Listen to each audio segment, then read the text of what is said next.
오늘은 하나님이 세우실 시온, 하나님이 세우실 시온이라는 제목으로 말씀을 상고합니다. 오늘 말씀이 짧은 12절로 되어 있는데 단어를 하나씩 음미해 보면 아주 중요한 미래 예언을 말씀하고 있어요. 그런데 그 중에 아주 중요한 단어가 이 시온이라는 단어고요. 또 하나님께서 친히 전쟁을 마무리하시고 없애시고 또 대적하는 악한 자를 심판하신다 그랬고, 온유한 자들을 다 구원시키셔서 하나님이 모든 사람들을 친히 다스리신다, 이런 말씀을 곳곳에서 하셨거든요. 그러니까 이것은 단순한 게 아니고 미래, 이제 이 땅의 역사가 끝날 때 이루어질 하나님의 나라를 말하는데, 여기 시온이라고 하는 단어가 여기 지금 나오고 있죠. 2절에. 그래서 우리가 종합적으로 좀 말씀을 넓혀서 봐야 되는데, 미래에 하나님이 세우실 시온이 두 가지가 있어요. 하나는 이 땅에 세우실 시온이 있고, 하나는 천국에 세우실 시온이 있어요. 근데 오늘 본문을 쭉 보면 그 영원한 나라를 말씀하지 않고 새로운 나라 시온을 말씀하고 있고, 지금 계속 땅을 얘기하고 계셔서 우리가 추정할 수 있는 것은 바로 이 땅에 세워질 천년 왕국을 깨달을 수가 있어요. 그렇기 때문에 그런 관점으로 우리가 보고 이 말씀을 풀어보면 어느 정도로 정확하게 이루어질 것인지를 깨달을 수가 있습니다. 또 오늘 이 본문을 예표로 삼은 그 사건이 있는데, 그게 바로 열왕기하 19장이나 이사야 37장에 보면 그 선민 나라에 아주 너무도 절박했던 그런 위기가 있었어요. 그런데 살아난 역사가 있거든요. 그게 뭐냐면 히스기야 왕 때, 히스기야 왕이 굉장히 의로운 왕이었죠. 하나님 앞에 바르게 통치하려고 애썼고 기도하는 사람이었고, 또 그래서 죽을 것도 15년 연장을 한 그런 경험도 있었잖아요. 그 시대에 이제 아수르라고 하는 제국이 일어났는데, 그 제국이 쳐들어와 가지고 이미 북이스라엘은 멸망을 당한 후에 아수르가 이제 유다까지 멸망시키려고 쳐들어왔어요. 그런데 아무 힘이 없어요. 그래서 멸망을 당할 수밖에 없었는데, 히스기야는 끝까지 항복하지 않고 하나님께 기도하고 있다가 하나님이 이사야를 통해서 응답을 주셨어요. 그래서 이사야가 와서 메시지를 선포하고 바로 기적이 일어났는데, 하루아침에 그 포위하고 있던 적들 18만 5천 명이 한꺼번에 죽어버려요. 그리고 그들이 주랭랑을 쳐서 도망갔는데, 본국에 갔더니 사네립 왕이 암살을 당해요. 그래서 그 아수르가 새로운 그런 왕의 시대가 시작돼요. 이게 역사에도 다 증거가 됐어요. 그렇기 때문에 하나님은 이 이스라엘 나라에 어떤 큰 사건을 주시면 그 예표예요. 그리고 나중에 그 예표를 삼아서 본체의 역사가 미래에 일어난다, 그 말이에요. 성경을 우리가 그렇게 넓게 보면 세 가지로 하나님이 시온을 세우십니다. 첫째, 1절부터 4절에 보면 하나님은 반드시 시온을 건설하신다. 새로운 나라를 세우신다는 거예요. 자, 그러면 여기 보세요. 1절부터 의미심장한 말씀이 나오는데, 하나님은 유다에 알려지셨으며 그의 이름이 이스라엘의 크시도다 그랬어요. 그러면 유다를 제일 앞장 세웠을 때의 시대가 언제냐? 이 바로 다윗과 솔로몬이 죽은 후에 나라가 두 쪽 나요. 그래서 다윗의 후손인 다윗과 솔로몬의 후손인 르호보암이 그대로 나라를 이어가는데 겨우 동참한 그 지파가 둘밖에 없어요. 유다 지파하고 베냐민 지파. 나머지 10지파는 여로보암이라는 그 신하가 솔로몬에게 박해받다가 애굽으로 도망갔는데 솔로몬 죽고 나니까 돌아와서 10지파를 규합해서 북쪽으로 이스라엘 세웠단 말이에요. 지금 그걸 두 가지 다 인정하고 있어요. 하나님은 유다의 하나님이고 이스라엘의 하나님이다. 그러면 이렇게 나라가 갈라져서 하나님이 보실 때 대실망을 할 수밖에 없는 상황이잖아요. 선민도 갈라지고 한쪽은 망하거든요. 또 지금 남유다도 망할 상황에 있단 말이에요.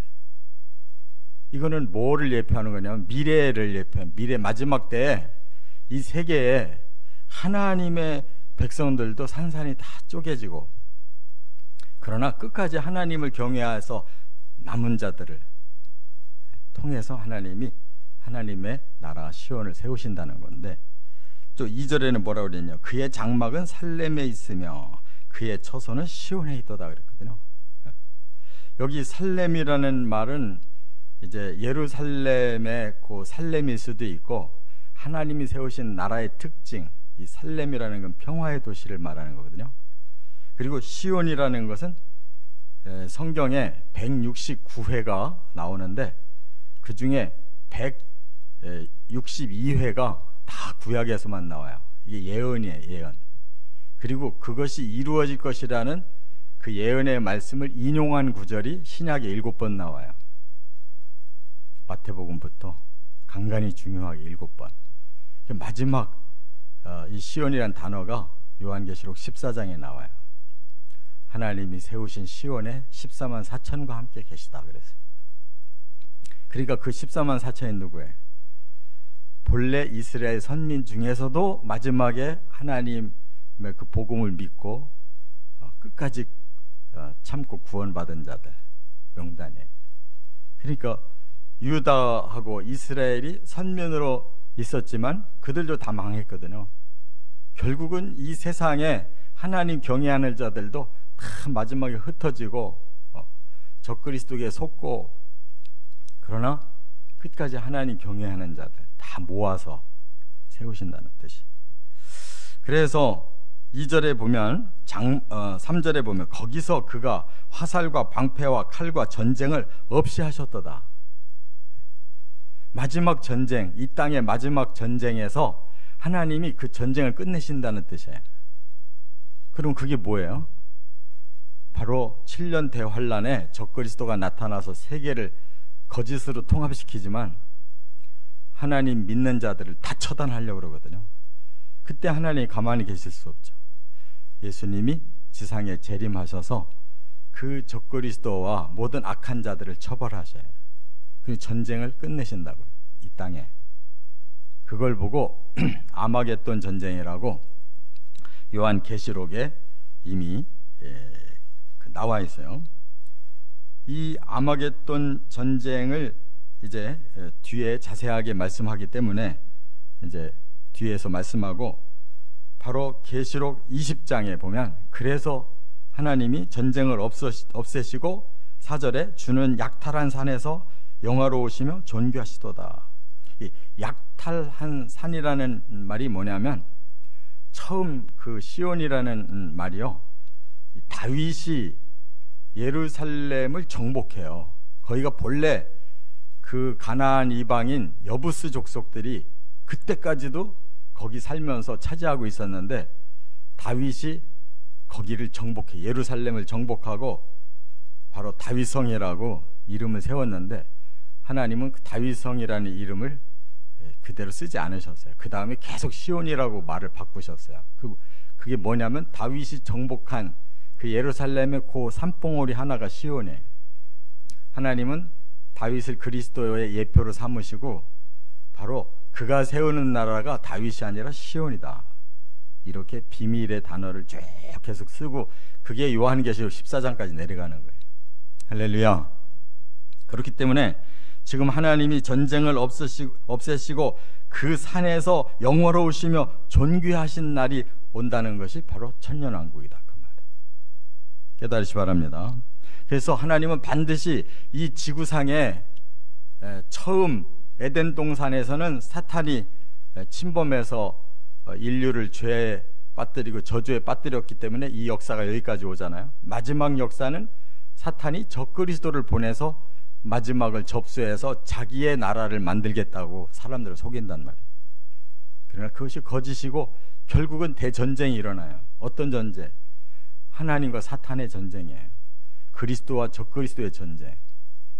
거기서 최후 승리를 하시면 이 땅에 처음 낙원 에덴을 회복시키는 거예요. 그게 승리란 말이에요. 할렐루야. 네. 거기에서 예수님이 천년을 통치하시는 거예요.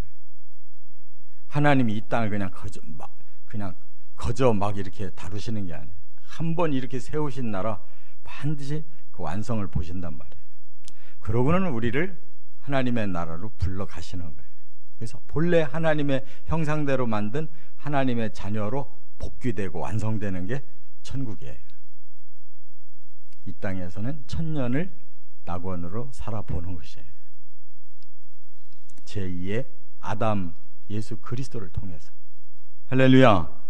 그렇기 때문에 여기 1절부터 4절의 말씀은 내가 그렇게 시온을 건설하겠다라고 언약하는 말씀이에요. 두 번째 5절부터 8절까지는 그럼 어떻게 건설하느냐. 아까 전쟁을 그치게 하신다고 그랬죠. 하나님은 강한 대적자들을 심판하신다. 반드시 이 악으로 이렇게 진행해 온 그 사탄의 그 대적자들, 사탄의 하수인들, 그 하나님의 백성을 대적하는 자들 반드시 심판한다는 거예요. 그래서 여기 9절에 그런 말씀을 했어요. 왜 심판하느냐 목적을 밝혔어요. 구원할 자를 구원하기 위해 심판한다는 거예요. 그러니까 구원을 하려면 악한 자들을 먼저 심판해버려야 남은 자를 구원하는 거예요. 심판의 원리는 심판이 목적이 아니에요. 구원을 위해 심판이라는 도구를 사용하고 악한 자를 처단하는 게 목적이란 말이에요. 그래서 5절부터 8절에 심판을 이렇게 하신다라고 예언하셨는데 여기 5절에 보니까 마음이 강한 자도 빼앗기고 그들이 잠에 빠지게 하겠다 이렇게 말씀했어요. 이 말이 바로 그 열왕기하 19장에 나오는 히스기야를 대적하는 사네립, 아수르의 사네립의 공격을 말하는데 얼마나 히스기야에게 겁을 줬는지 몰라요. 그 뭐 완전히 바람 앞에 등불이었어요. 그런데 반대로 만든다는 거예요. 여기 5절에 마음이 강한 자도 가진 것을 빼앗기고 잠에 빠질 것이고 장사들, 그 용사들을 말하는 거예요. 그들 모두에게 도움을 줄 손을 만날 수가 없도다. 그러니까 하루아침에 아주 급사를 해버릴 거라는 거예요. 그들은 한순간에. 그런데 그렇게 돼버렸어요. 하나님이 이사야를 통해서 예언하고 너희들이 다시 구원받는다 예언하고 그대로 이루어졌는데 아침에 일어나 보니까 적군 18만 5천 명이 다 죽어 있는 거예요. 그럼 뭘로 죽이셨을까? 바로 하나님께서 아주 신기한 그런 사람을 급사시키는 이러한 독종을 보내셨을 거라고 학자들이 보는데 아무튼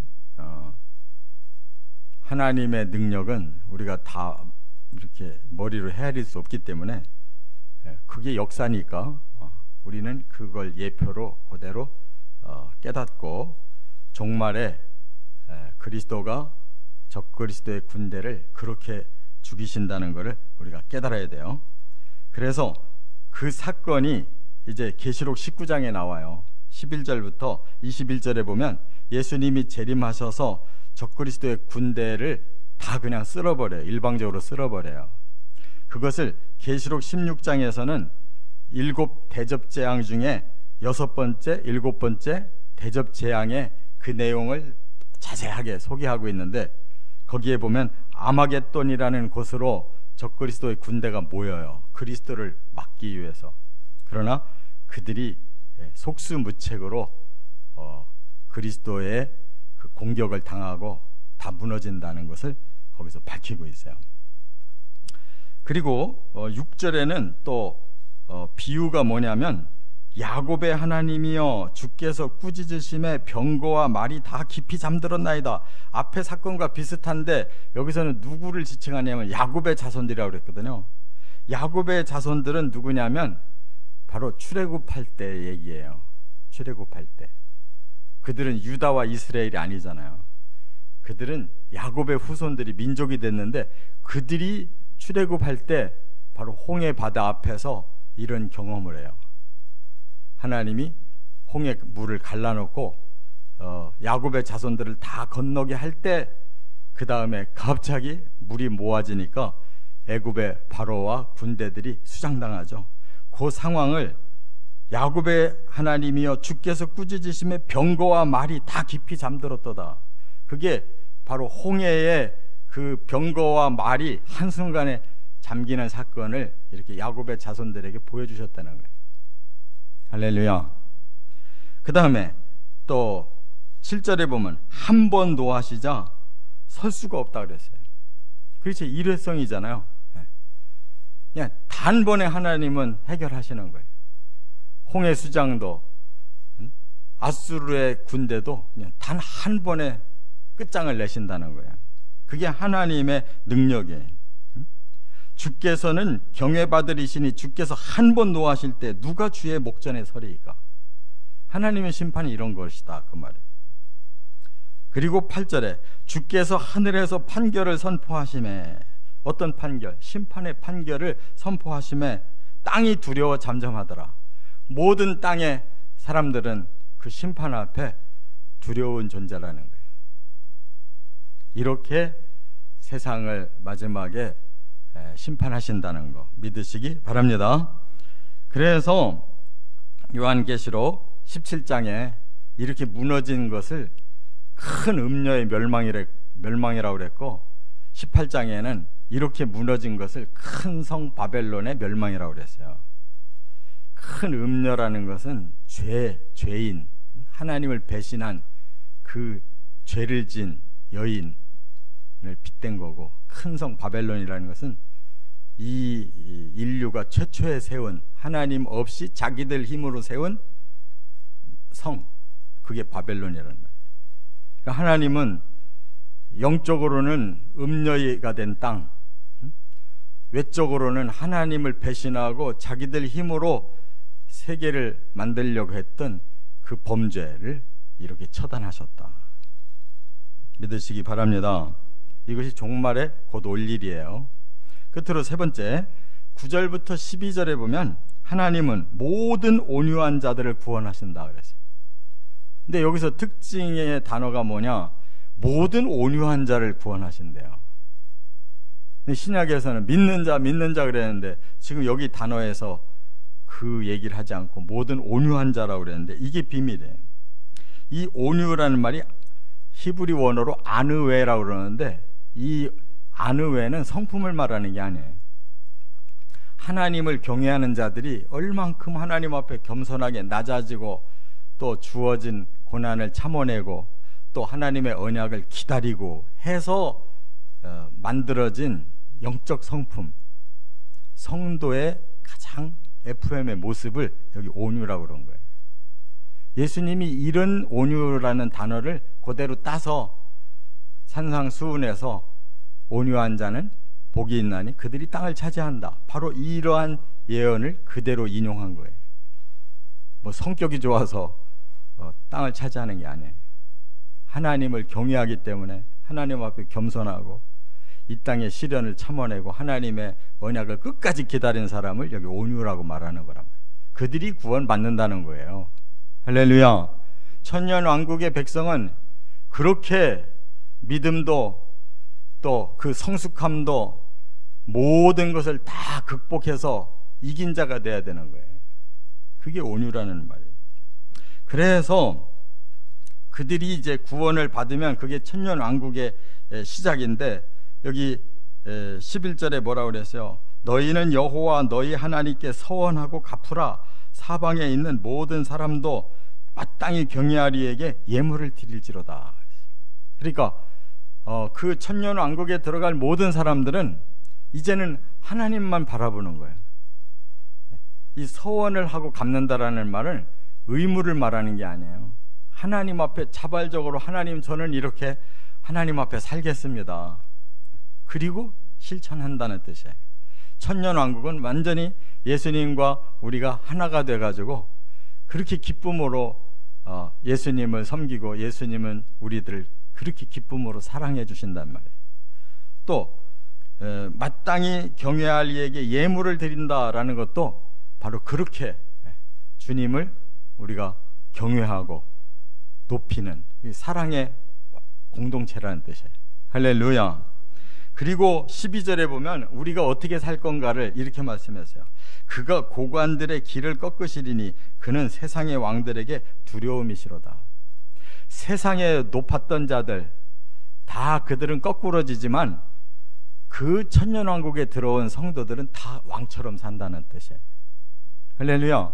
그래서 계시록의 20장 4절에도 천년왕국이 이루어지면 그곳에서 천년 동안 왕노릇하리로다 그랬어요. 영광스럽게 사는 거예요. 하나님의 말씀은 어디를 가나 똑같아, 일치해요. 성도를 왕처럼 대우하셔요. 가장 고귀한 자로 받아들이셔요, 하나님이.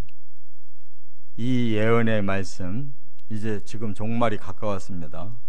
언제든지 이루어질 수가 있어요. 이 땅은 부서질 겁니다만은 바로 하나님이 구원받은 자들을 다시 이 땅에서 반드시 에덴 동산의 낙원을 체험케 하시는 거예요. 꼭 믿으시고 거기에 이르시기를 주의 이름으로 축원합니다.